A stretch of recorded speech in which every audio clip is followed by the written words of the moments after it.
Well, we're so grateful that Zuby was willing to spend some time with us here at Fit for the King. Thank you, Zuby, for welcoming us into even your Airbnb here to have a conversation about fitness and some faith issues. Awesome. Happy to be here. Yeah. Now, I've learned as I've found out more about you that you're almost like living a nomadic lifestyle. You're from the UK, but you don't spend a lot of time there. And even if you are in the UK, there's not like a home base that you have per se. How do you make a lifestyle like that work and maintain a high level of fitness when it's kind of always moving, it's chaotic? I know as one who has been on the road as a musician, that's the worst. Yeah. It's terrible for having routines and staying in good physical health. How do you make that work for you? Yeah, sure. Well, the first thing I'd say is it's absolutely not for everyone, and it's not for every life stage.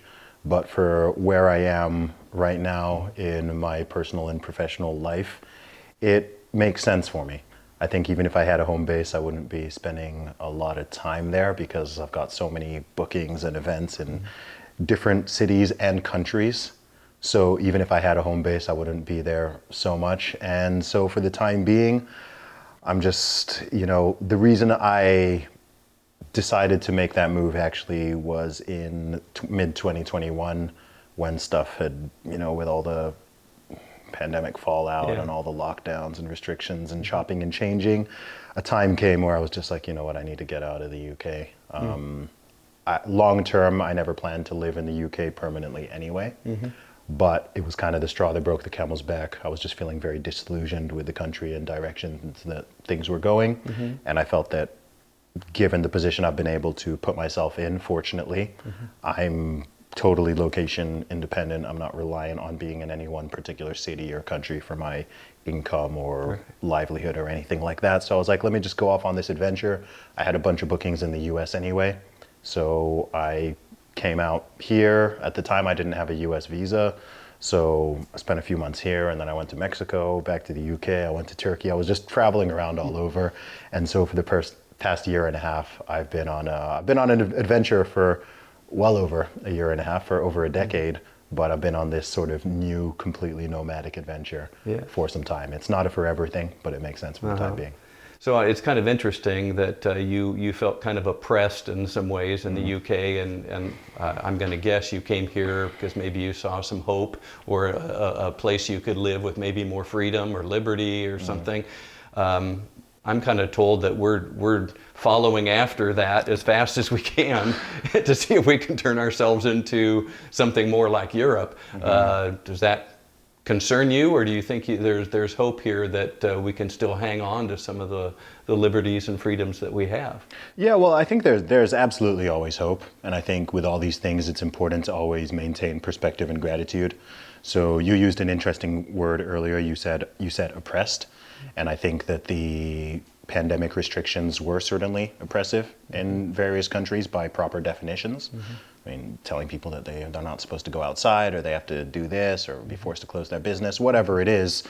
I maintain a sort of global and historic perspective at all times, which is something that makes me permanently happy. Even a lot of people ask me how I'm always in a good mood, or why I don't complain so much, or it's because I always have perspective and gratitude. So even when stuff is getting concerning or gnarly, or there's various issues in society, culture, politics, and so on, that we all have to be concerned about, whether you're British or you're American or whatever country you're in, as far as history goes and as far as the world goes, we still pretty much live in the best time ever by many measures. I can't think of, maybe someone might want to go back to the 90s or the thousands, but probably earlier than that, not so much. So as much as I speak out about all of the ills and problems and concerns I have about the world, and particularly the Western world, I'm still always optimistic and positive. And I think if more people could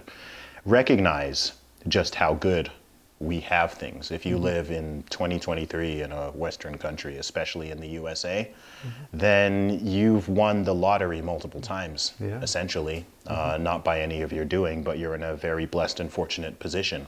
And I think that so many problems we actually have right now, I'll be honest with you, if I were to summarize what I think is one of the greatest problems in the West, and particularly in the USA, is that people don't know how good they have it. Yeah. I think that's one of the things that even caused people to be so willing to give up their freedom and give up their liberty and give up their civil rights over the past couple of years, because they were a little bit scared of this virus.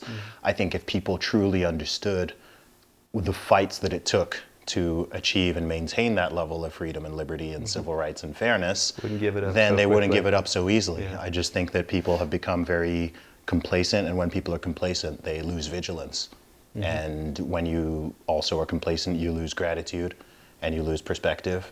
And I think that that ultimately leads to both individual and collective misery. And I think that that's so much of the problem right now. You know, in looking at your biography in recent days, as I've become more aware of who you are and what you stand for and what you're doing, I see a biography that has you doing rap music as an artist, a fitness expert who's written a book to encourage people to improve their physical state.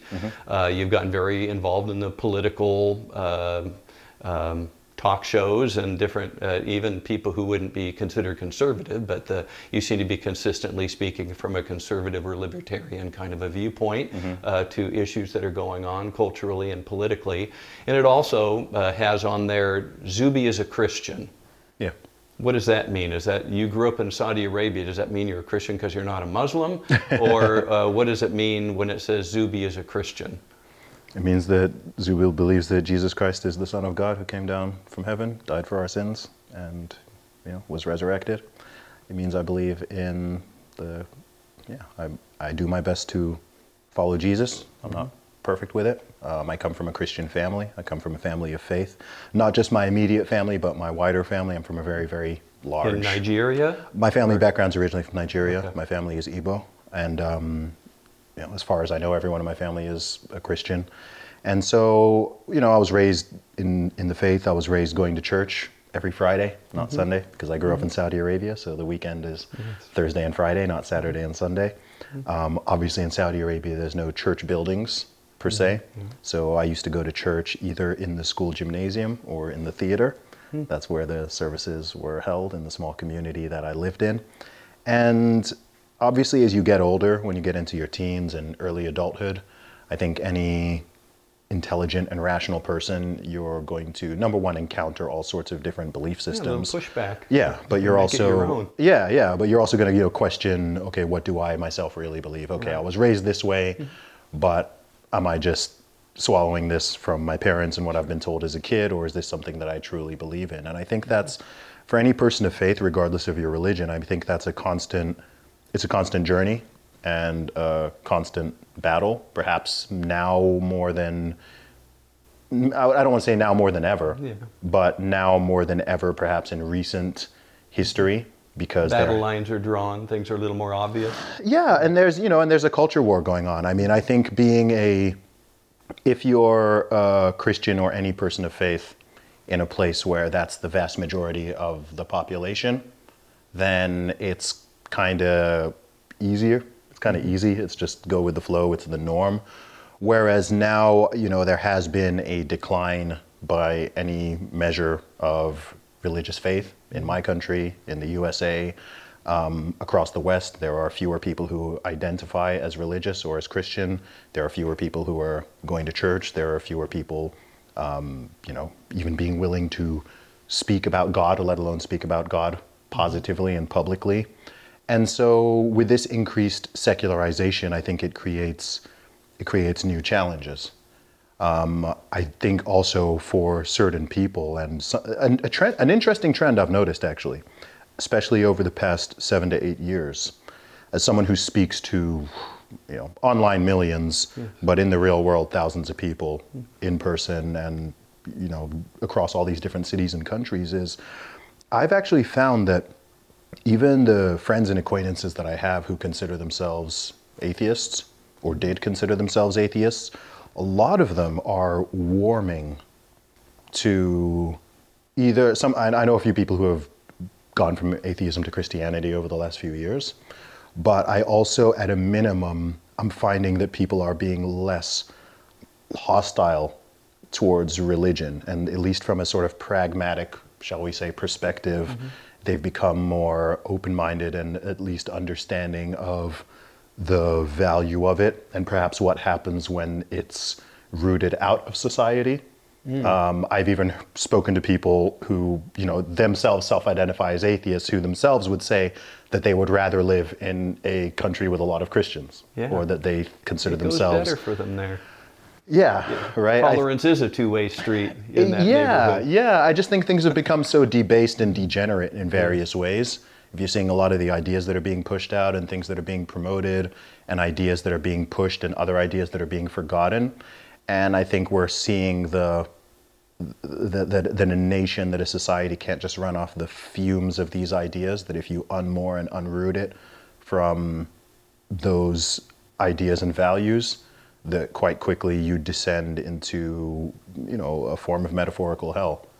And I think that people are starting to see this. There's so much chaos and confusion, and we've come up to the cliff as a culture and looked over the edge, and even the atheists have said, I'm not sure I want to jump over. Maybe it's better a little bit further away from the edge. Yeah, because I think, especially in the 90s and in the thousands, particularly with what they called the New Atheist Movement, there was this idea, which I understand, that if you could somehow stop people from being religious and remove all the ideas of anything supernatural or what they might consider superstitious or whatever, that you're going to be left with a population that's very rational and logical and just grounded in science and reason and kindness and all these things. Yes. And isn't that what we're seeing playing out? And it just has not materialized. I can understand why someone may think that's the situation, particularly if they themselves have had a negative experience with any form of religion or religious people. But I think that it just has not played out that way. I mean, we're living in this time where people are questioning if objective reality exists, let alone objective morality. People are saying that up is down, down is up, men are women, women are men. There's no truth. I have my truth and your truth and his truth. And no one used to talk like that even a decade ago. So people are seeing some of the stuff that's being pushed onto children, some of the things that are being uplifted and glorified, and it's chaotic. It's chaotic, and I think that naturally people are seeking some more form of order and meaning and purpose. And I don't think this is new. I think that historically humanity has always gone through all these different cycles where people think that, everyone always thinks that their way is the way to do it. And I think it's a mistake. Maybe this is one of the things that makes me, at least by Western standards, more conservative, is I recognize that there's so much value and wisdom in ideas that have stood the test of time. This doesn't mean that I think in this modern era, a lot of people think that an idea is good just because it's new, an idea or belief is bad because it's old. Whereas the reality is, a good idea is a good idea, a bad idea is a bad idea. It doesn't matter if it's old or new. There are bad old ideas, for sure.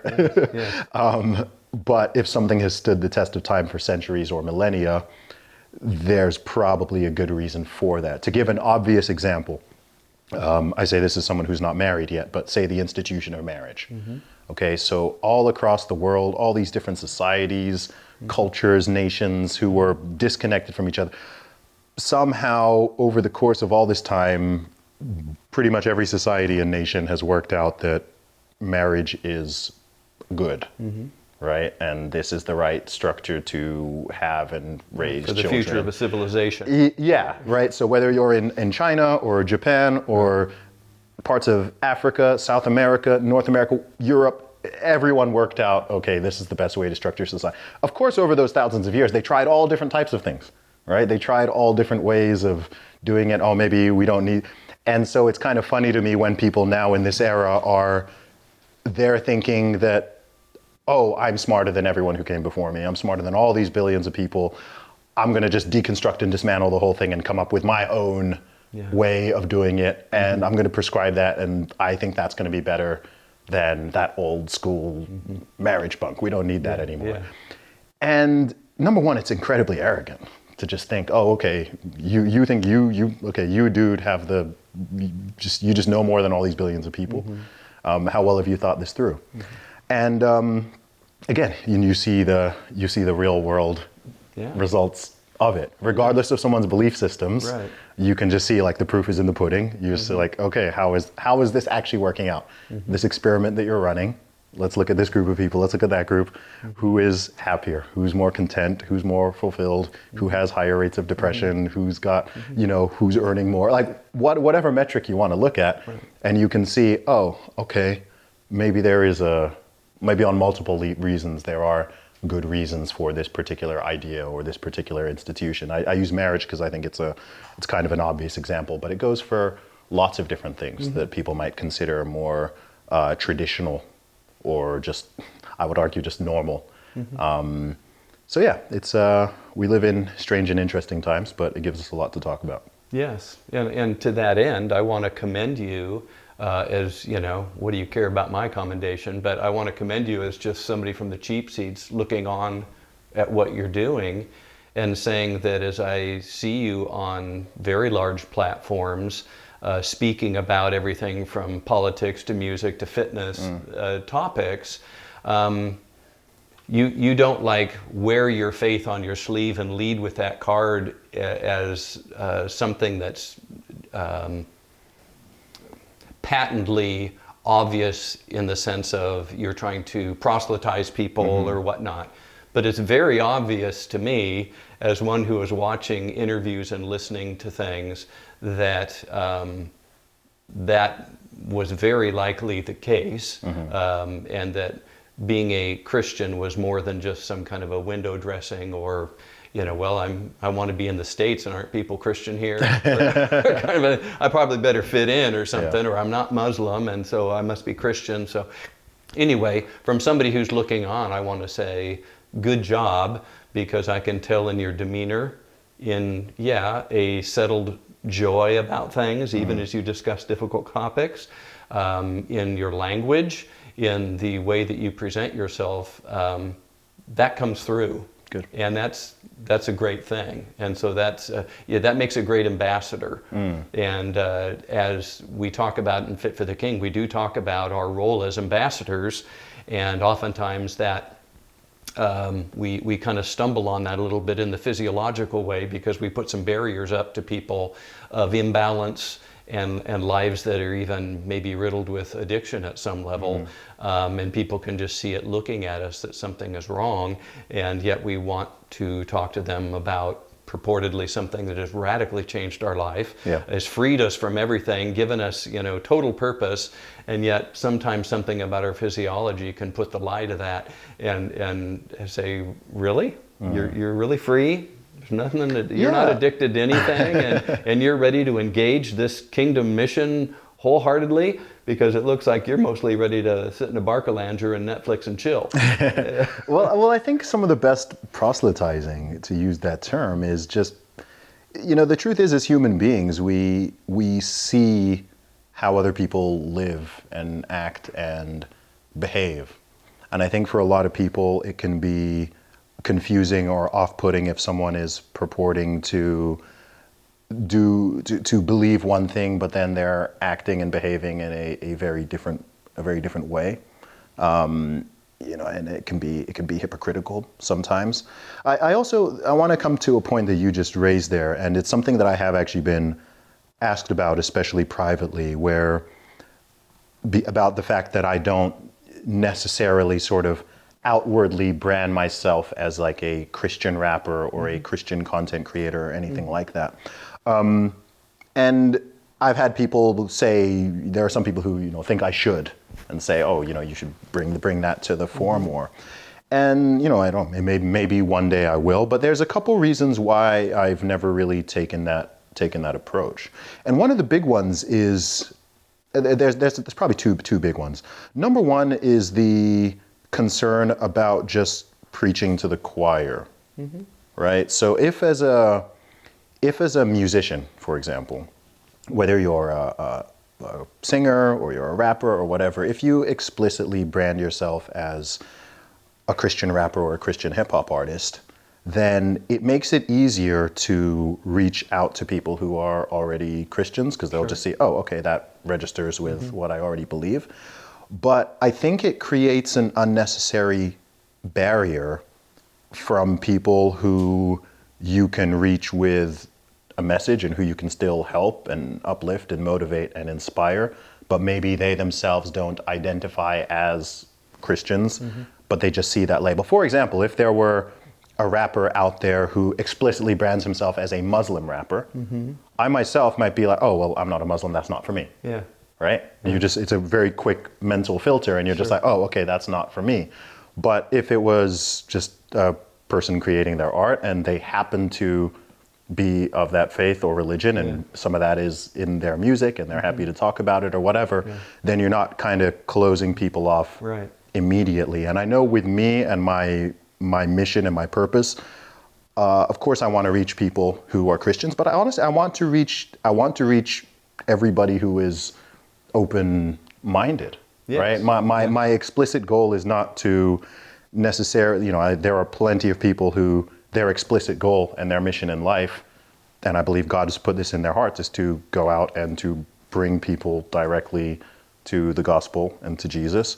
But I think we have different missions and purposes in various ways. And the way I look at mine is to uplift, inspire, and motivate people as a whole. I don't shy away from my faith at all. I'm not here trying to I'm uncomfortable to talk about my faith or anything, far from it. But I think it's one thing to kind of bring people in and then speak to them, rather than off the bat they're not coming in because they're kind of just like, oh, that's not for me. And then the other thing for myself, which is more kind of personal and related to creativity, is simply that I don't like being totally boxed in.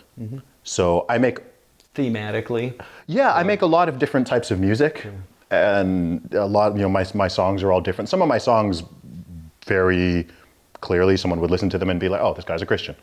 There's other songs where there's not really any hint of that, just because the topic of the song and what I'm rapping about is not explicitly about that. And I wouldn't, even as a creator, I wouldn't like to feel boxed in. I write a song and I'm like, oh gosh, I haven't mentioned Jesus. I need to go back and kind of. They're not going to play it on the radio. I need to kind of force this in there. I'd rather just kind of be in that natural state of just talking about what I want to talk about and sharing what I want to share. And sometimes it includes this, sometimes it includes that. So that's my own perspective for why I've personally taken that approach. And I do love the fact that my audience is truly diverse. Very diverse, but in every way, shape, and form. And I think it leads to so many. One thing I love about my Twitter especially is I can talk about anything. I think I'm the only account with 1 million+ followers who can talk about whatever I want. There's not that many people who can do that. Have an audience that size, and you can literally, no matter the topic, no matter how polarizing, controversial, I can genuinely say what I believe, and I can share it, and my audience is genuinely tolerant. So there's a lot of people there who will, I could put out a take and there's hundreds of thousands of people in my audience who disagree with it, but it doesn't just devolve into this horrible, nasty name-calling thing. It's cool, let's have a conversation. Okay, you disagree with my perspective? Great, let's have the forum, let's have the conversation. This is why I believe this. People are sharing their ideas, and ultimately that builds empathy, because another thing we have way too much of right now, and something that's threatening to pull our nations apart, is this hyper-partisanship, and more than political polarization, I'd say even moral polarization, and where people are getting caught up in tribes and not seeing people as even ideological opponents, but as actual enemies. And I'm hearing a lot of people on there's more than two sides of the political aisle, but the two that people consider it, I'm seeing an increase in the rhetoric over the years of not disagreement, but hatred, and believing that, if you're a Republican, you think that someone who votes Democrat is evil. If you're a Democrat and you think someone who votes Republican is evil, not you have a disagreement, but you think they're actually a bad, nasty, horrible person. You saw this again with the whole pandemic, vaccinated versus unvaccinated thing, and people were there wishing harm, illness, death upon people, wanting to harm people, discriminate, all that stuff. And that's, again, history shows us that type of, when things start getting that jacked up in terms of the rhetoric and the temperature, it's not a good sign for our society and our well-being. Ultimately, there are over 8 billion people in this world, and there's no two of us who agree on absolutely everything. Yeah. People have different religious views, people have different political views, social views, cultural views, personalities, and we all need to be able to, at least at a minimum, be civil. We need to be able to get on with each other and not be wanting to hurt and kill and maim each other over our differences and beliefs. And so I try to, in my message, convey and embody that and live by it. I do my best to not get too caught up in there's a time where, okay, you got to be a bit pointed and you've got to assert something. But even when I'm doing that, I try my best not to paint more broadly than it is necessary, I'm very careful not to attack individuals. I can be pretty ruthless with something I consider a bad idea, but I will always separate an idea from a person. I'm not just going to go at a person. I might say, okay, I think this idea is bad and here's why, or I think this is divisive or creating problems because of this, but I try to, and it's hard because actually it's a lot easier to just hardline pick a side and just go attack the other one. That's a lot easier because then you'd get backlash, but you only get backlash from one side. If you're that person who's there and trying to have some nuance and be genuinely fair and balanced, then you get heat from both.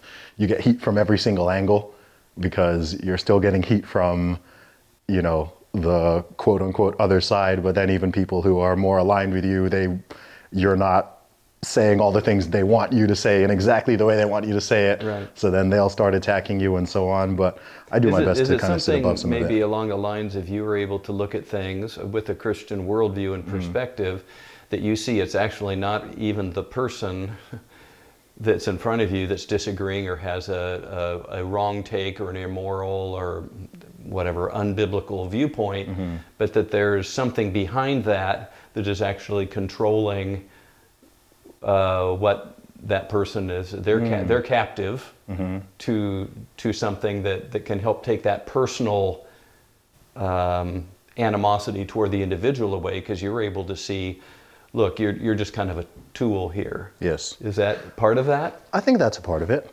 And I think from a Christian perspective, I think one thing that I always, something I genuinely believe that comes from a Christian worldview, which is, like, I very deeply believe, and it does affect the way that I behave and treat other people, is I do believe that human beings are made in the image of God. And I believe that every person, whether I like or dislike or agree or disagree with them, has a little bit, has a little bit of God in them, right? I don't think we're just advanced chimpanzees. I think that human beings are set apart in a special way, and so therefore there's a level, the way I treat another person or talk about another person, there's always going to be a sort of baseline level of dignity and decency and respect that comes from that, even when it's difficult, even when I don't want to. Yes, it's a challenge. It can certainly be a challenge because not everyone offers that same grace and charity. In fact, it's quite popular not to these days, right? It's just like I said, just attack. Don't even treat people like they're people. Just attack. Well, going back to what you've just mentioned about why everybody has dignity and worth and value, and deserves some level of respect and kindness, etc., is this fact that we were created in God's image. This, of course, takes us back to Genesis 1 stuff, the beginning of things. I'd like to delve down into that a little bit more, because actually with some of the materials I've written with Fit for the King, I spend a fair amount of time in the garden looking at what God made, the purposefulness of the roles that he gave, and build out some theology of the body and how we are to steward it from that. That's one of the anchor points of some of the stuff I've written. But that ties into a kind of a conversation I'd like to have that's really akin to a murder mystery, a whodunit. And this kind of intersects, this will intersect our physiological direction as a culture and what you see as things that are happening and advancing in the culture, and see if we can find out if there is a person, a force, somebody, something behind what we see manifested in so many ways, and even maybe discover a motive behind why things would be that way. That may sound very esoteric, but I think it'll make sense, and maybe you've already arrived there. But in following this murder mystery, would you agree with the statement, somebody or something wants people dead, and the sooner the better? Well, I'm sure that's true of some crazy individual that's out there. Psychopaths exist, I'm sure. I'm talking about humanity, people But made overall, in the image of God. Yeah. Do you see I in think our culture and in the direction of the way things are happening in our world that it's become almost a cult of death? to an extent, I think the way I would frame it more in terms of the powers that be, if you want to use that term, is I more think they want people weak and fragmented and easily controllable. I don't think they want you dead because then they can't tax you. Right? I think they want you physically alive, maybe physically alive, but spiritually dead. Okay. And fragmented, because when that happens, then it's easy to control. It's easy to control people, and it's easy to profit off of them. And if you're in the government, or if you're running a massive corporation that produces certain products, then you can increase your profits and increase your control by having people be sick and unhealthy, mentally, physically, spiritually. There's a lot of money in keeping people sick. Yes, we don't have Sadly. a health care system. We Sick care. have a sick care system. Yeah, I mean, I would love to redefine the way people even think of healthcare.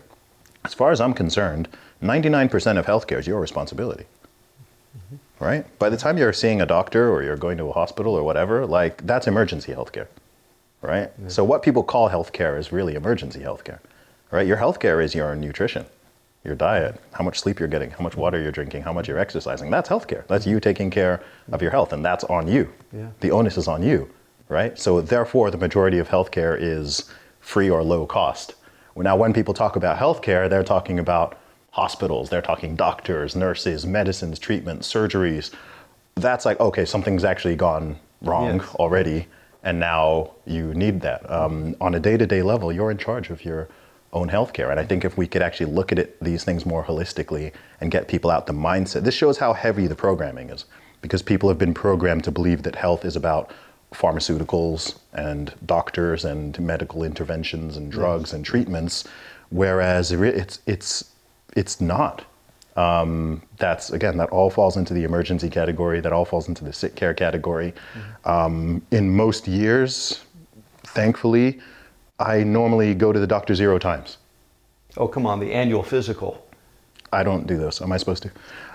Maybe I should.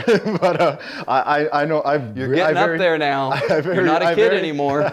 I very rarely go to a doctor. If I go to a doctor, it's like, okay, I have a problem, something has gone wrong. Yes. But and look, of course people can have hereditary diseases, people can have certain issues that they have no control over and so on. I'm not trying to dismiss that. But even then, those are exceptions and anomalies. So, yeah, I don't think that the powers that be generally want people to be dead. I think they would like less humans, and they're pretty open about that in some cases with their depopulation agendas. You know, they're saying that the world is overpopulated, and that. Well, that would be one tentacle to follow up and say that there is a desire from somebody or something to reduce the human population. Oh, for sure. And of course, you can come to some of the low-hanging fruit of abortion, even to the extent now where abortion after a live birth has become acceptable to many. You can talk about issues of infertility. You can talk about euthanasia. You can talk about... You can talk about rendering people infertile through hormones and removal of their genitalia. You can talk about all sorts of things. And that's not a conspiracy theory. I mean, this is documented since at least the 70s that there are very powerful forces who want to reduce or at least curb human population growth. Like, that's documented. They have documents out there talking about promoting everything from LGBT stuff to abortion in order to cap the human population, right? And getting more women in the workplace, you know, making it less likely that men and women are going to couple up. You know, they push it all through all sorts of media. Once you see the propaganda, you can't unsee it. It's everywhere. It's everywhere. And there would be people out there who I believe have been so brainwashed that they're like, yeah, that is good. You know, the world is overpopulated. We do need fewer people. And I'm like, well, if you want to be the end of your genetic line, then go ahead. I'm not going to stop you. But yeah, there's a lot of weird agendas that are out there for sure.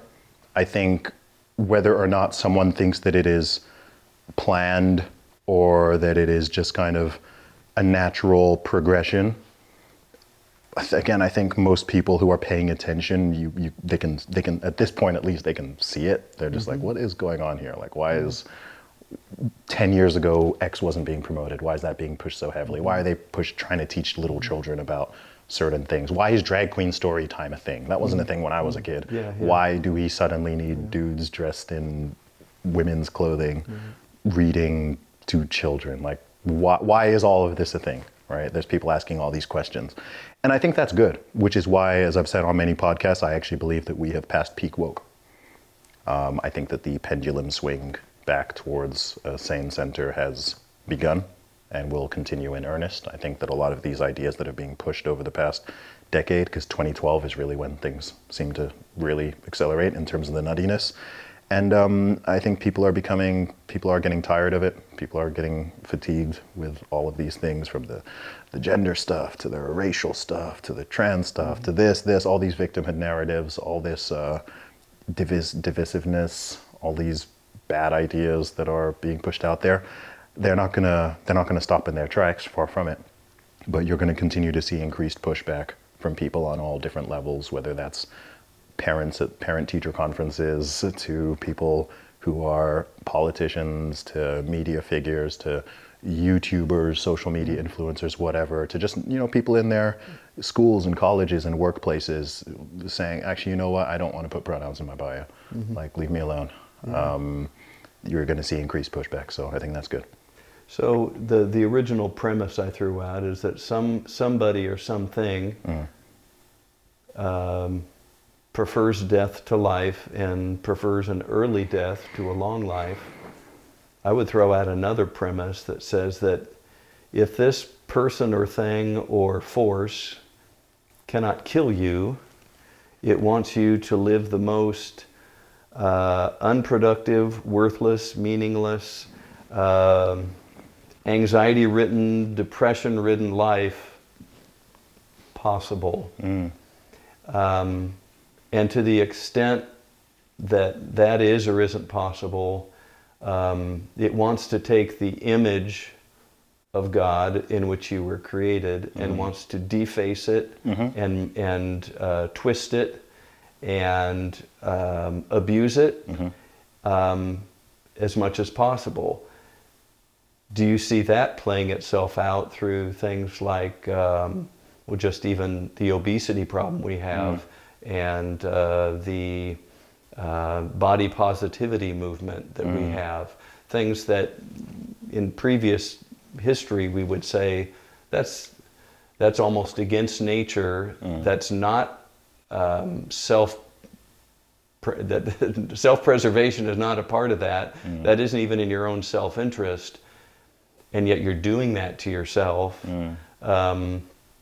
And everybody is supposed to be quiet or applaud your boldness and your your perspective on that. Do you see that? Do you agree with that? Do you see that in our culture, that if we're not dead and we're not maimed and we're not in a bad state of health, then let's do what we can to degrade who we are so that we give a very poor representation of what God originally had in mind? Yeah, well, I think that the devil is certainly working overtime. And I think that it's easier for the devil to work overtime when people don't even believe the devil exists. I also think that, if you look at human nature, it's interesting. And I've never even thought of this before until you were just talking. But if you think of the concept of the what people call the 7 deadly sins, I've just realized at this moment as we talk that those are all really profitable, right? They're not just appealing from a basic human perspective, as in when we kind of fall back into our base nature, all of those things are very appealing to us and it's easy to fall victim to them. But also in a society and in a culture, even economically, those are all like, think of each of the 7 deadly sins, and there's like a clear way to profit from it, right? Mm-hmm. There's a lot of money in gluttony. There's a lot of money in lust, right? There's so much money in pride. We got a whole month dedicated to it now, right? I mean, so actually, if you can see how entities out there, even if they're not quote unquote evil, they're just profit-making entities, then you can see, oh, okay, actually, if everybody is super health conscious and is generally in good shape and they're taking care of their nutrition and they're exercising and whatever, like, we're going to lose billions or trillions of dollars, right? Think of the pharmaceutical industry, think of the food industry, think of especially the fast food industry, the advertising industries, all of these things, they make so much money off of human vice, right? They make so much money off of it. I mean, it's good to take pride in your appearance to a degree, but vanity is absolutely a multi-billion-dollar industry. So I think that's part of the problem as well. And I think it's a tricky needle to thread, because I'm very much an advocate for liberty and free markets. And I think for as far as the law and the government and the state is concerned, within reason, with obvious exceptions, people should generally be legally permitted to do the things that they want. But I think that a big part of the conversation that often gets missed out, and I say this even from a sort of libertarian perspective and someone who is well known in those circles and speaks at a lot of libertarian events, is the focus is always on rights. And rights are extremely important. I'll fight for people's rights forever. But with rights come responsibilities. And I think the responsibility part often gets forgotten, right? Where it's like, okay, well, just because you can do something or because it's not illegal or whatever, doesn't mean that you should do it. It doesn't mean it's a good idea. Just because you have access to certain things doesn't mean you should indulge in all of them, right? If I'm just wasting my life away and I'm just sitting here on the sofa watching TV all day and eating junk food and whatever, and someone is like, hey man, that's like maybe not the best way to live your life, right? Maybe you could do or be better. And I'm like, well, this is my right. This is my right to eat this. It's my right to, it's like, yeah, it's your right, but what about your responsibility? What about your duty? That's another word that gets forgotten. No one talks about duty anymore, right? That's a concept that's been sort of completely erased from our society. You don't even hear that word, duty and honor. You don't hear those words of, okay, well, what are the things that you have a duty towards? Again, it's not just about me, and rights. It's like, well, what are your duties? And this spreads across absolutely everything. I'd say even looking at relationships and the way certain people view, again, coming back even to the institution of marriage. And we could do a whole podcast on concerns around this in itself. But you see that so many people, sadly, millions of people, it's like they don't even feel that that's a duty anymore. Right? So it's just, I'm not happy, so I'm going to leave my spouse and my whole family, and I'm going to break this whole thing apart because I'm not happy. It's like, well, what about, your happiness is important, right? Of course. but what about duty? Is there not anything deeper than the individual right? So it's an interesting juxtaposition because individual rights are so incredibly important and always need to be protected, but that responsibility, that duty, I think needs to also be promoted more. And I think in some way it needs to kind of be, I don't know, it kind of needs to be made cool again. Well, I think you brought up some important points about personal responsibility as well as this duty. And I know you've got the NHS in the UK. We've increasingly moved towards socializing medicine here. Obviously, what that does is it takes away the personal responsibility of the individual to take care of themselves because they know they can pass on the ultimate cost of their misbehavior dietarily or in exercise onto somebody else, which is really kind of like covetousness, if you want to put a name on it. Would you agree with that people, we'd be much better off if people took maybe they had to pay for some of their own, more of their own health care because they would take a more personal interest in it, in maintaining and not having those large bills that they're able to pass off to some employer pool? Yeah, I think this one is very tricky and very nuanced. I certainly believe that the thing is, even if someone thinks that socialized healthcare is a great idea and that's something that they're an advocate for, the truth remains, number one, we're still using healthcare in this narrow term, emergency healthcare, sick care. The truth remains also that functions way more better and is far more effective when you have a healthy population, right? So one of the biggest problems I would see, where even if I were, I don't know exactly where I stand on the particular issue of this type of healthcare, because it's complicated. I think I don't think it's as simple as people make it out to be, but one of the biggest challenges with implementing something like that in the US, particularly on a nationwide scale, would simply be that the population is not generally in good shape, right? So it's a problem. Even these things, I don't know, might work better in Sweden or Norway, where there's more of a health culture and people are generally taking better care of their health. There's far lower drug use, far lower obesity rates, and so on. And so their sort of socialized system works better because it's not being so financially and economically stressed by people having all these conditions which actually are completely avoidable through diet and exercise. And so, you're primarily dealing with accidents and cancer and things that people are not in control of. And I think this is where healthcare in particular gets complicated, because we all know and accept that, especially as people get older, but regardless of your age, there are certain things that you don't have control of. Accidents do happen. People do randomly get cancer. People do randomly have heart attacks and strokes and whatever. And a lot of the issues that people will take with aspects of the American system, for example, is, I don't know, someone could have one of these issues which just arises, and next thing they're stuck with some gigantic bill because they lost their job or they didn't have health insurance or whatever. And I don't think that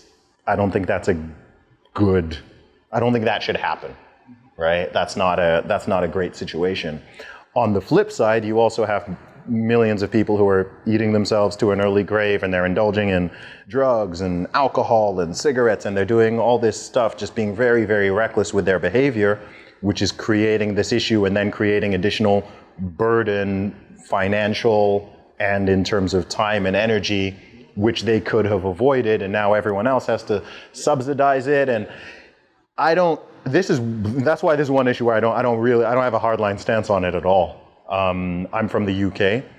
Most people in the UK generally think that the NHS is a net positive. There's no one in the UK campaigning to abolish the NHS. That would not be a popular position. But no one wants to talk about the fact that part of why the system is so stressed is because of so many people not taking great care of themselves to begin with. So now instead of just having to deal with the stuff you should really have to deal with, 50, 60, 70% of it are things which it's like, man, you could have just avoided this by taking care of yourself. And no one wants to talk about that because then people will say that you're being fat phobic or you're being mean or you're not being compassionate or this or that. And people's emotions get involved and it gets very personal and very tricky. These conversations are difficult to even have. And part of this also comes with this psychology of just the state, the statist mentality that the government is supposed to completely look after you.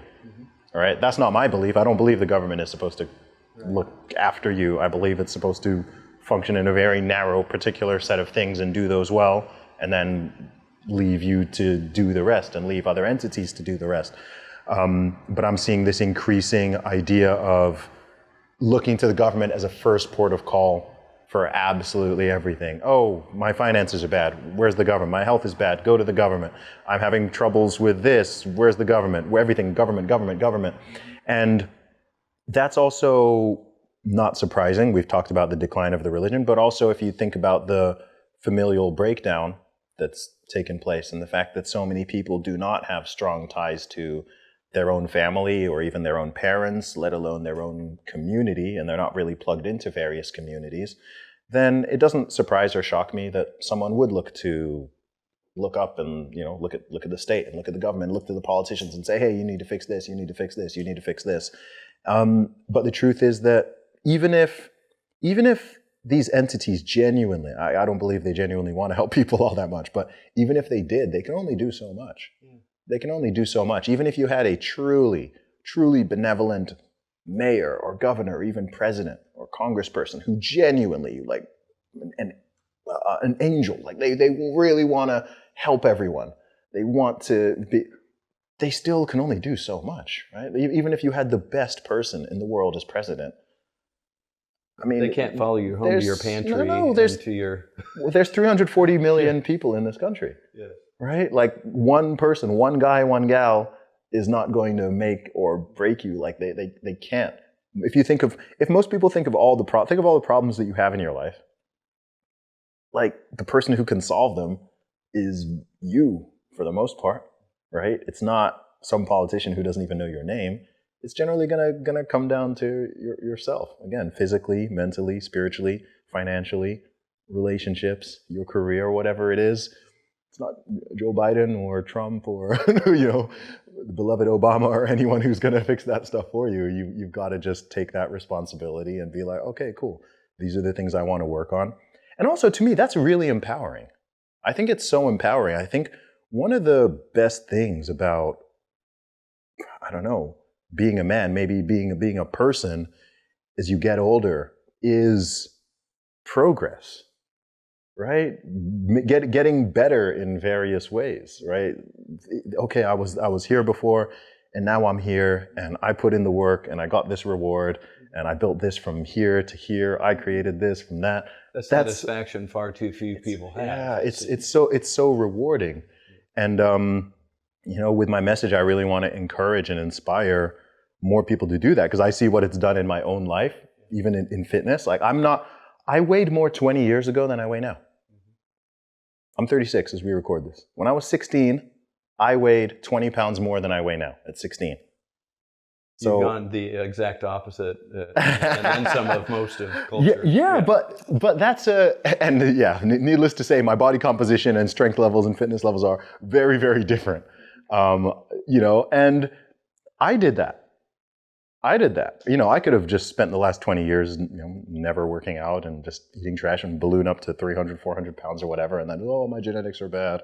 Oh, we need to fix the food system. Oh, we need this, we need that. Just blaming everyone except myself. I could even be crazy and be like some of these people on TikTok and, blame it on white supremacy or racism or something. And, go around, want to change. I want to change everything except myself. Right? Everything and everyone needs to change. It can never just be like, okay, maybe I need to just put down the donuts and get my butt in the gym. And I like the one thing I love about training and exercise and gym and all that is actually, for me, it's a fantastic metaphor for so many other things because It's impossible to change your body for the better, whether you're building muscle or you're losing a significant amount of weight or whatever it is. You can't do that without your mind also changing. It's not possible. If someone's gone from 300 pounds to 200 pounds, they haven't just lost weight. Their mind has changed. They are a different... You cannot lose 100 pounds without changing your mindset, without changing your behavior, without taking on personal responsibility and accountability, all of that stuff. You have to do it. You Romans have to be, 12:2 has something to say about that too. You got to be disciplined. You've got to be consistent. You've got to overcome the plateaus. You've got to deal with all the obstacles, all that stuff. And if you can do it in that realm, you can do it in other realms as well, right? So if you've been able to do that, whether you're starting a business or you're doing a creative project or you're going into a relationship or you're trying to build your network, whatever it is, you're trying to get closer to God, whatever it is, that same discipline and consistency and accountability, all of those things, you can apply them everywhere in your life, and it's always going to lead to increased success. Everyone's not going to reach the same level, but you're gonna fulfill more of your potential. And that's part of why I love strength training, and I promote it so much, not just because, hey, man, get big biceps and a six pack. Like, that's cool. I like having big biceps and a six pack. I recommend it. But but the thing that's most important is the mindset shift and the habit forming.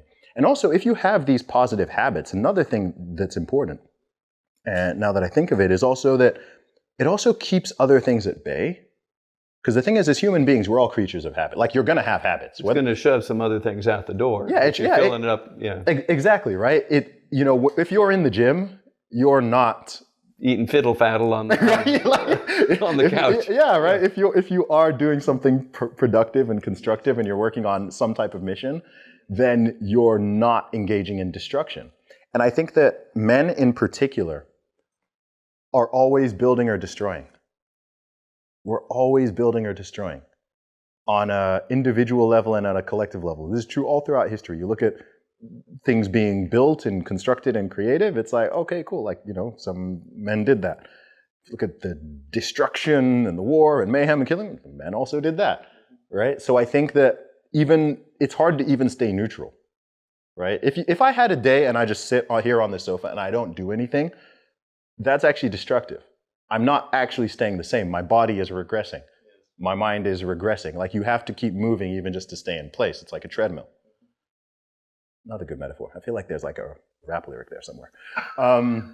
This was it, folks. This was the epicenter of the new hit. Yeah. Treadmill epicenter. Yeah, it's like you have to keep going, especially as you get older, right? You have to keep going because your body is gonna, you just have to, if you want to maintain your lean body mass, whatever. So, yeah, I think that's so important. And I think another thing that's happened is, and I'm sure you've observed this, is we now live in this era where people want to silo off and fragment all these different elements. So there's a lot of talk these days about mental health, okay? You cannot address mental health properly without also addressing physical and spiritual health, right? These things are interwoven, they're combined. Your mind affects your body is, your mind is part of your body, your spirit, your soul, all of these things they're all interconnected, right? And you recognize this, which is why I believe you've got this platform, yes, which is promoting that. You're creating this thing of like, okay, cool, we're talking about spiritual health, but the physical health, it has a part in this. Yeah, that's the vessel of everything. You improve that one, and that one goes up. If this one declines, it's more likely that one will decline. So if we can get people overall healthy. So when you enter the church culture, as I've spent my life steeped in the church culture, and you are confronted with things like statistically, there hasn't been a lot of statistical work done in this, but statistically the church is 10% more obese and unhealthy than an obese and unhealthy culture at large. I didn't know that. That's here in the U.S.? Yes. That's interesting. What is that? That's troublesome on a lot of levels. But what that does say is that within the church, I value spiritual growth, yes, maturity. It's good to spend time doing that. But this whole physical thing, God really doesn't care about that a whole lot. He really loves my spirit, but my body is just kind of a rental. And after all, don't I get a new body someday? And his goal for me is heaven. So actually, if I pass away early, maybe I achieved his goal quicker than the other guy. Some of these terribly misconstrued ways of thinking seem to propagate in the church, and it is greatly devalued the very vessel that God is going to actually do the things He's asked us to do in. And we do all of those things better when we're functioning the way that we're supposed to. Yeah. And, He's given us the Great Commandment and the Great Commission, and that isn't done from your couch. That's done by engaging other people. That's done by living a vital life. That's done by having the energy and the ability to go across the street and meet needs and be engaged in life. It's also a testimony of discipline and self-control and some of those fruits of the Spirit that we're supposed to be manifesting. Yeah. But part of what we're trying to do with Fit for the King is elevate that, because we do believe there is a synergy and a holistic. We were created holistically, and that God is happy when we steward well the physical body He's given us, and it actually helps us in our spiritual life and our mental life and in relational life, in all of the other areas of life that He's given to us. Yeah, it absolutely does. And even just from a purely pragmatic sense as well, it also, again, I think there's the spiritual and religious angle to this. And then there's also just the pragmatic and sort of logical part of it, right? So majority of people who are believers are in or seek to be in a marriage and seek to or have children, for example, right? And being healthy, this isn't about, again, it's not about having popping abs and bulging biceps, right? But being healthy and increasing your lifespan and increasing your energy and quality of life during that lifespan, that's not just good for you, that's good for your children. Like, just like everyone recognizes that it's a shame and it's really sad when a parent passes away when, their children are still young or whatever. Everyone recognizes, oh, that's awful. Someone died of cancer at 55 or something like that. That's awful, right? They were gone too soon. They missed out on these decades they would have had to spend with their family and so on. So it's like, again, with the things that we can control, control those things. Like, why would you not want to live longer for yourself and for your family? Why would you not want to live healthier and have more energy, even if your motive is 100% focused on God and spirituality and bringing people into faith and you will do that better if you are in shape. You'll have more energy. You'll be able to literally move around better.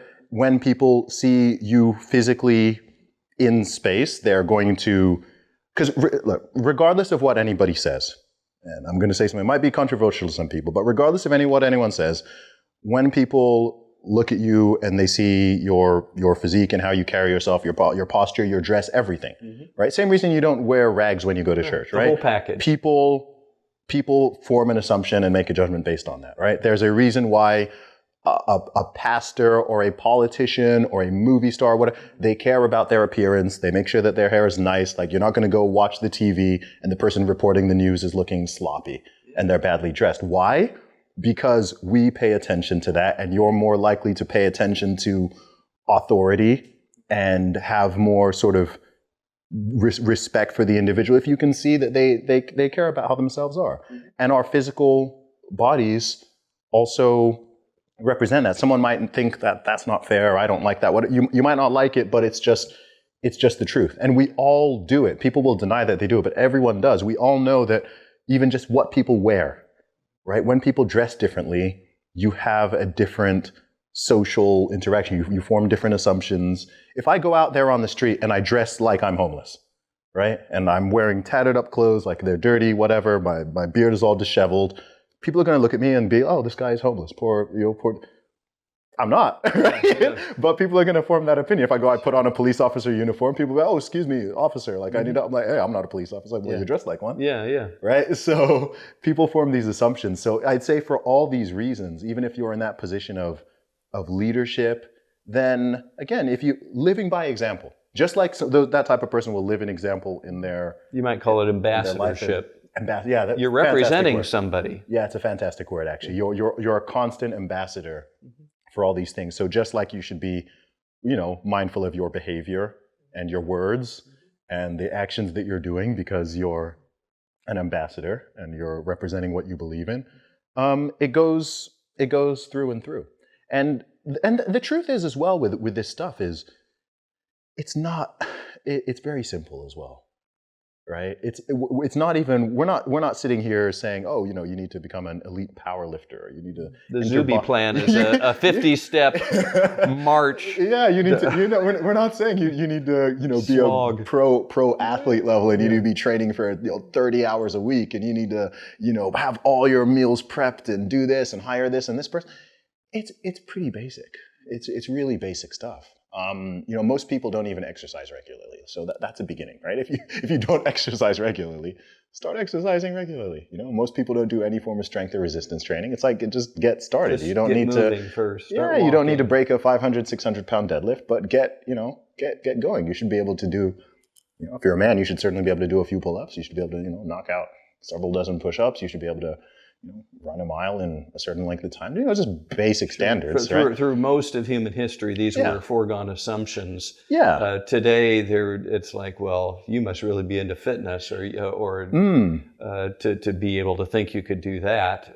And here's another really important one, I'd say, especially because people will often use the fact that they have children as a reason not to do this stuff. And I'm like, it's even more important if you have children. Your children are going to take after you. Sure. And then when you get grandchildren like me, are you going to be able to get on the floor and play with them and do the fun spaceship throws and that kind of stuff? Or are you going to be sitting watching while they do life, and they're going to remember grandpa and grandma as the ones who were sitting observing but never really interacted with them? Yeah. Having a baseline level of health will make every single aspect of your life better. That's the reality. And if you go past a certain level of, genuine obesity, then you will be prevented from doing very basic activities that are going to limit you. There's people who get gassed out just walking up the stairs. Sure. That's a big problem. If you get gassed out walking up the stairs, then you've got to do something about that. Across the bow. You've got to do something about that, because you're just limiting your own potential. And again, coming back to God, I don't think God wants us to artificially limit our own potential and what we're able to do. Yes, we're trying to get into heaven, but while you're here on this earth and in this lifetime, why would you not want to live it healthily and make the most of it? my view is that the goal isn't heaven, the goal is transformation.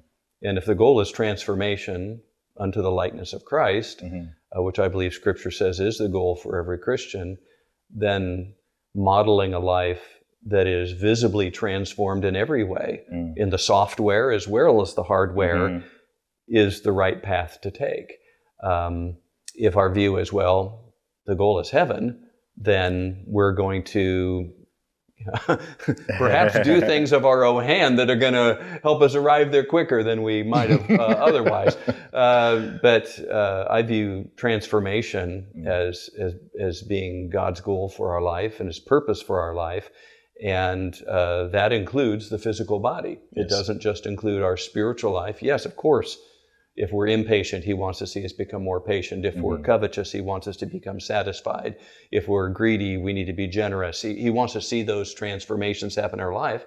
But why not take something that is visible by everybody and say, I'm living a transformed life. I'm swimming upstream from culture. I'm swimming against the stream from culture. And culture seems to have a death wish. And they're doing all these things that seem to usher in a crummy level of living and an early death and disfiguring and maiming and swapping out and doing all kinds of things with the Imago Dei. I'm going to swim upstream against that current and say, no, I'm created in God's image. He's given me a purpose in life. he's made it clear in Scripture that transformation is his goal for every Christian. And I want to, as much as it depends on me, and certainly with the help of the Holy Spirit to enable that, I want to be a person who's transformed. Yes. Do you know one of the problems I think has also happened in our modern society is there are now people who think that maintaining a healthy body weight or exercising or eating a good diet or whatever, that it's somehow vain. I was going to get to that. How do you protect against narcissism? Yeah. Narcissism, which of course is the other extreme. Yeah. You know, debauchery or narcissism. Can we meet in the middle here somewhere? Yeah.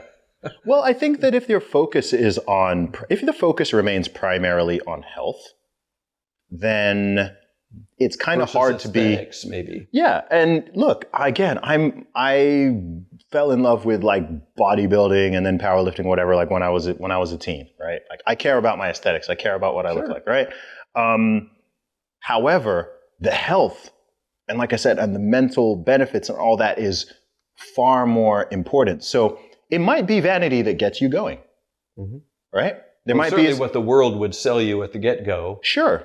Yeah. But I'd say long term, but it's not even something I'm overly concerned about, because actually what tends to happen with a lot of people when they get into training, whether you're a man or a woman, is I think a lot of people do get into it more for aesthetic reasons, right? Oh, I want to fit into this dress, or I want to, look good on the beach or whatever. I want to be more attractive to the opposite sex, whatever it is. But once people form those habits and they start doing it and getting all of the other benefits, in my experience, they quite quickly realize, oh, actually, all this other stuff supersedes the aesthetics. The aesthetics is a bonus. Yeah, that's a byproduct. Okay, great, I look good, but you know what? I have energy. I feel good. I'm disciplined. Like I'm firing on all cylinders. I'm sleeping better. I'm just able to do more. I'm inspiring other people. All that stuff, I find it supersedes the vanity. Yes, there is always going to be some outliers of, people who are just extreme and and they're just obsessed with what they look like and they're doing this and that. But I don't find that to be the majority. Other people are like, cool, like I'm getting stronger, I'm getting fitter, my body is more capable, all of these other benefits. So I don't think it's I'm of the opinion that whatever gets you motivated and going is good. Even if it's just your vein and your, you'll start with them there. And hope. Yeah, exactly. Right. If someone's like, all right, I want to go to the gym just because, I want, my biceps to fill out my t-shirt. Cool. Like if that's what gets you started, go and come back in 6 months and you'll find that your motive is different. The thing that's keeping you going isn't just wanting to fill out your t-shirt. Right. Like, and you've seen that in your own life where maybe, younger naturally goes that direction too. But it's moved from things that were more vanity driven to, man, I'm having a whole nother level of life here. And I'm watching other people that aren't. There's good reason I want to be doing what I'm doing. Absolutely. I mean, what got me started was rugby. Oh, yeah. Yeah. So I went to boarding school from the age of 11. And when I was in Saudi Arabia, I used to primarily play baseball was probably my main sport. And then I also played football, what you guys would call soccer, but I'm going to stick with football. Yes. Those were the main sports I played in Saudi. And then when I came to the UK, baseball obviously is not a thing in England. But I picked up rugby. I started playing that from the age of 11. And in my mid-teens, I was in the top team at my school, and I really started going to the gym and working out just to get in better shape for rugby. Very, very physical sport. Yeah. It's better to be, the one dishing out the damage rather than receiving it. So that's what got me in the gym and got me lifting and got me training and everything. Now, I don't even play rugby anymore now, but certainly what's keeping me going is not that. It's not narcissism or vanity. I mean, the way I look and appear hasn't even really changed much over the decade. But yeah, different people will get started for different reasons. But yeah, motivation will get you started, habit will keep you going. And once you see all the innumerable benefits, which you cannot see without actually doing it, I can tell people, like, oh yeah, you're going to feel better and you're going to have more energy. And I can tell people, but it's a different thing to feel it and experience it. And I think it's a shame that a lot of people don't actually know what it feels like to have a healthy and fit body. Like, that's kind of crazy to me. Actually, if you think of it, there's so many adults now in our society who don't actually know what it feels like. Right, which is a problem if you're used to feeling bad all the time. Yes. And you don't realize that, how does somebody come in and it's stage 3 cancer, or it's stage 4 cancer, or something has gone terribly wrong and now it's emergency, draconian measures to try to save your life. Yeah. Well, if you feel crummy all the time, what's a little bit crummier tomorrow than you've always felt? It's just a little levels of degrees of crummy. And here's another important aspect, which we've actually barely even talked about, which is that whatever life throws at you, including other diseases or ailments, if you're in decent physical shape to begin with, you're going to deal with it better. Yeah. Right? Look at the past couple of years that we've just lived through with the whole COVID situation. Yes. If you are in good shape and you get COVID versus you're in really bad shape and you get it. Yes. Doesn't matter if it's that disease, if it's a flu, if it's whatever it is. Right. You're in the former person is going to be able to deal with it a lot better in most cases. So whatever it is that even comes down the pipeline, if you're in shape to begin with, you're just going to be able to deal with it. You're going to be able to deal with it better. And the truth is, those things will come down the pipeline at some point, right? We're all going to have diseases. We're all going to get sick. It's just one sad part of the human condition. Yeah. It's something we all go through. We're all going to have minor or major accidents, right? We've all hurt ourselves doing various things. And it's like, I'm just like, man, just give yourself the best shot. Give yourself the best chance. There's so much stuff that we do not have control over. I don't know why, one of the age-old questions, why do bad things happen to good people? Why does this happen? I don't know all the answers, but for the things that we have control over, man, like, let's at least try. Let's do our best This played heavily into the church's response during COVID. As I mentioned, the church is less healthy and has more comorbidities than an unhealthy culture at large. Well, the target on the back of parishioners was even greater during COVID than it was for those who were not part of a church. That's so interesting. I didn't know that. Yeah, so shut down, cancel churches, don't do communion, don't, change the way we're operating, go to virtual church and all that kind of stuff. Well, if the church is the leaders in unhealth in the culture, then it's going to fall even heavier on them. Imagine what the response of the church would have been if the church was 10% healthier than the rest of the culture. There may not have been quite so much panic in all of that. Maybe someone needs to start putting gyms in churches. Well, a few mega churches have done that. Yeah. But obviously, Fit for the King, we're trying to bring a message of holistic health to the church and trying to raise that standard up and say that this has practical importance for a lot of reasons. That transformation is a big part of that. That this is going to help accomplish God's goal for your life and transforming towards something rather than the inevitable regression that is going to happen by default. But also, maybe this isn't the last pandemic. You want to disassemble and live in fear and point fingers at each other? Or do you want to be able to confidently and boldly say, this may be something serious, but I don't have to hunker down and I don't have to live in fear that I'm just going to get taken out because I've done what I can. Yes. And I can leave it up to God's sovereignty because if it's my time, it's my time. But I'm not putting my thumb on the scale and advancing that to any degree because of my own behaviors. I hear that. Yeah. I didn't really tie a bow on the murder mystery as far as, you stated it. Satan wants us dead. He wants us dead sooner than later. If he can't kill us, he wants to have us live the worst life possible. And because we carry the image of God, he wants that rearranged, covered up, swapped out in any way that can possibly happen. Why would he want to do that? Because prior to those created in God's image coming on the scene, he was the most. He was the boss. He was the biggest losers when we showed up. When God created us, Satan was the biggest loser, and he doesn't like that. And he has been on a campaign for millennia now, and it's ramping up with rapid speed to try to diminish people created in his image and people subduing the earth and lording over the earth and bringing him glory.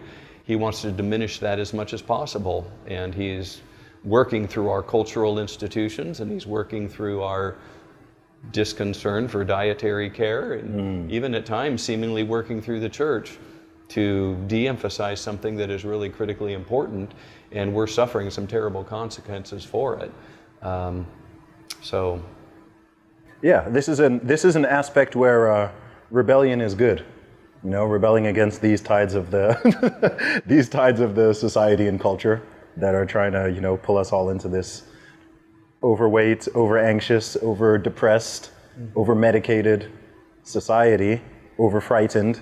And yeah, I'm happy to be pushing back against it. Yes. I don't think that it's often odd to me that so many of the things that I say on various issues are now considered countercultural. They seem like common sense to you. They used to. Maybe my next book will be called Uncommon Sense or something like that. But yeah, these messages of personal responsibility, accountability, looking after yourself, taking care of yourself, you know, protecting yourself and looking after your family and your community, and all these things are, I think, you know, deep down people always know that they're important. So I think that you can't, as much as society and cultural forces try to de-emphasize these things and to try to brainwash people into thinking these things don't matter or they're not important, at the root people know. People know. Yeah, the floaty keeps coming up out of the water, even if you try to push it down. You just can't, because it's, you know, you can try to escape reality or ignore reality, but you can't ignore the consequences of ignoring reality. So you can pretend that your, you know, health and physique and fitness and your nutrition and whether or not you can pretend all that stuff doesn't matter. You can pretend it's totally fine to smoke 2 packs of cigarettes a day. You can pretend that it's fine to binge drink multiple times a week. You can pretend that's all fine, but the chickens will come home to roost, you know? And I would rather, prevention is a lot better than the cure. Yeah. So I'm a big fan of trying to front run these things and let people know early, especially young people, that look, you get one body. Yeah. You get one body, right? So it's got to last you your whole life. So look after it. I mean, look at I've gone viral before talking about how people treat their material possessions better than they treat their own body. Right? You look at the way people treat their car, their shoes. Sure. Like, bro, your shoes are $100. Yeah. Why are you treating your shoes with more respect and care than you're treating your own body? Your shoes get messed up, cool. You can go out and buy another pair. Even your car, you bang up your car. It's not pleasant, but you can get another car.